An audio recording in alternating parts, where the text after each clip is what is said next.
cosines are used on oblique triangles. Let me kind of sketch an oblique triangle out.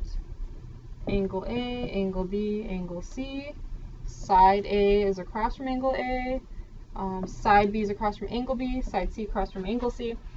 So if we can use law of sines, we would do that. But there's certain situations where it's not going to work and we would need to go to law of cosines. Because let's say, for example, one of the times we're going to have to use this is a side angle side. So let's say I know side A, side B, and angle C. Well, then I can't use law of sines because I don't know angle A in the A ratio. I don't know angle B in the B ratio. Okay, so if I know side A and side B, I can plug in A and B, but I don't know either of these angles. And then even for the C ratio, I know angle C, but I don't know side C. And since I only know one angle, I can't figure out any more angles off of that. So in the case of side angle side, I would not be able to use law of sines. The other one would be side side side.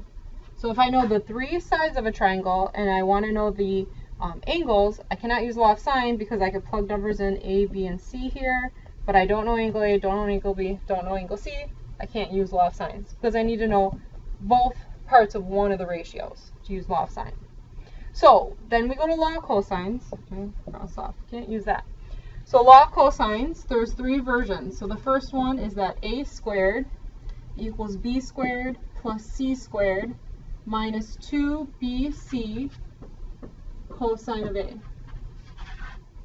So A squared equals B squared plus C squared minus 2BC times cosine of A. So 2BC cosine of A times there to kind of separate that.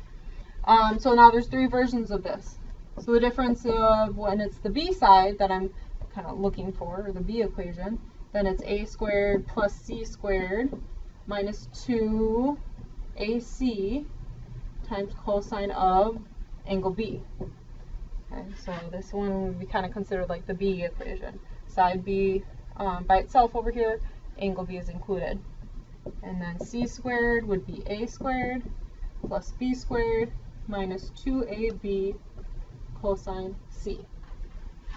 So those are the three different versions of law of cosines. And we'll kind of look at, well, which one should I use? So in our first example, we're going to start off with a side angle side. Let me jot it down and then I'm going to erase and make some room, but let's kind of talk for a second about which one to use. So A is 10, B is 3, and angle C is 15 degrees. Okay, so this is, notice, like I said, a side angle side.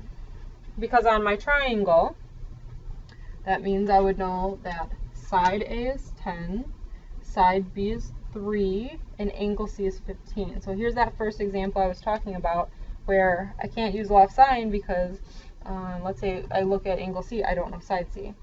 I know side A, I know side B, I know angle C, but I don't know the I don't know any ratio of A or B or C.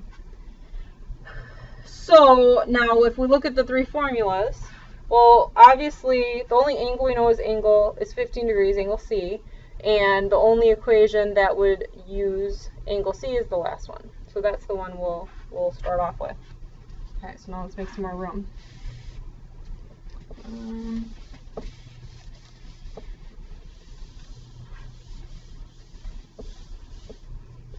So again, if I know side A is 10, side B is 3, and angle C is 15 degrees. Okay, now I'm going to try to draw this a little more to scale this time. So if side angle C, that's pretty small. It's only 15 degrees. Side A is a little longer. Side A is 10. This is angle C. It's only 15 degrees. And then side B is not too big either, so it might be something like, maybe like this. So it looks like angle A is going to be pretty big. B is going to be, I would guess, maybe a little bigger than C. Okay, so let's see what happens. So again, so we're going to use C squared equals A squared plus B squared minus 2AB cosine of C. So let's plug in what we know.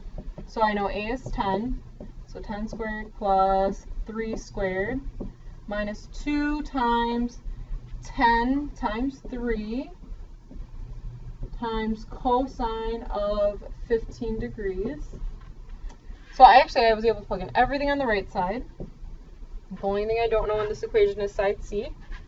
Okay, so when I actually work this out, so it's going to be 100 plus 9 minus, this is going to be 60 cosine 15. I mean, you could do it in a few steps. Jotted it all down. Maybe I will.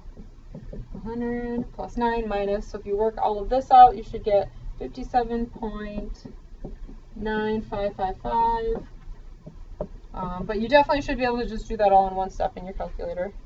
So I'm seeing 51.0444. So now last step, to get rid of the squared, I'm going to do the square root.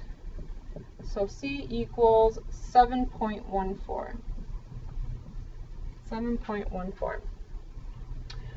So, let me write that in. So side C is 7.14. So actually looking at this, it looks like angle B is going to be even smaller than 15 degrees. So that's good to kind of keep that in mind. Okay, so now we've got our side C. So once we do log cosines once, we don't need to do it again because now I know my C ratio. So now to get angle A or angle B, I can go to law of sine. So I'm going to have to make a little more room here. These ones get a little long. I'm going to just erase that. We got it all down here, and you should have it in your notes. So now let's use, like I said, we can use our C ratio, 7.14 over sine of 15 equals, so let's do the B one, because I already said, well, I should be able to find angle B, and I should know that it's going to be less than 15 degrees, because side B is less than side C. So 3 over sine B. So now when I do my cross multiplying, 7.14 sine B equals 3 sine 15. Divide both sides by 7.14. So sine B equals, so I'm getting 0.10875. 0.10875. So now to find the angle, I'll have to do sine inverse to both sides. So cancel out the sine. So sine inverse of 0.10875 is 6.2 degrees. 6.2 degrees, which we said should be less than 15. Okay, so that's good. So we got 6.2 for angle B. Now, before we go on to A, I want to point out, notice sine inverse of 0.1085. Think about the unit circle. So sine is the y value. So here's my unit circle. So the y value at 0.10875. Over here, here's my 6.2 degrees, but notice I also have an answer over here, 170 something degrees. Let's see, well, exactly it'd be what? 173.8 degrees. So technically that's another possible answer, but since C is 15, if I add those two together, well, I'm already over 180, so it's not possible. But just remember, we do always have to be thinking about that. So I've got side angle B now. So now last I have to find angle A, which should be easy now because all I have to do is 180 minus 15 minus 6.2, and I get 158.8 degrees, which is a lot, definitely the biggest angle, but that makes sense if you look at the sides. 10 is a lot bigger than 3, and well, 7.14, but it's not a whole lot bigger, but it is bigger. So 158.8 should definitely be the biggest angle. Okay, so now, so that's a side angle side example. So now let's do the other one, side, side, side.